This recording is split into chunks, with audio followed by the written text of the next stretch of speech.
Ya, bagaimanapun gini loh, ketika persoalan ini dimulai dari dilaporkan, siapapun yang melaporkan gitu ya, atau ketika mereka mulai full bucket lah katakan, mengumpulkan bahan keterangan, kemudian masuk ke cross check, double check, terus kemudian masuk ke penyelidikan, kemudian ke penyidikan, kemudian mereka berani menggeledah dan seterusnya, dan ketemu bukti, terus pada bagian lain disebut ada 3 kasus sebelumnya.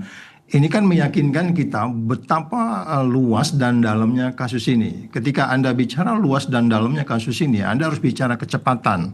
Nah, ada respon yang kemudian membuat dugaan saya strategi splitsing ya.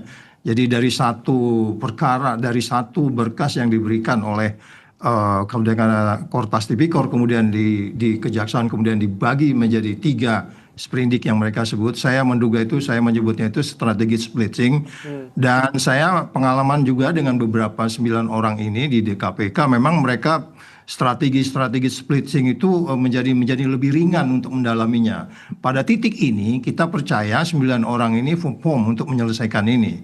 Strategi splitting itu menunjukkan betapa dalamnya, betapa luasnya kasus ini, tempus delicti dan seterusnya, yang meyakinkan kita untuk sementara waktu kita bisa melihat akan ada perkembangan ke depan untuk kemudian kita bisa melihat siapa-siapa lagi yang harus bertanggung jawab secara vertikal dan horizontal di dalam case ini. Hmm. Jadi people change, orang bisa berubah, tapi saya masih menitikan beberapa harapan untuk kemudian 9 orang ini bekerja dengan strateginya. Nanti kemudian akan muncul, pasti akan ada sprindik-sprindik lain lagi, keyakinan saya. Mereka pengalaman di kasus-kasus yang pelik ya. Saya nggak usah menyebut beberapa kasus yang mereka tangani di KPK ketika saya di sana, tapi saya melihat mereka punya naluri yang kuat untuk kemudian sebagai penuntut yang kemungkinan bisa meyakinkan kita bahwa ini akan diselesaikan sehingga hukum menjadi pasti, hukum menjadi adil, hukum menjadi lebih bermanfaat.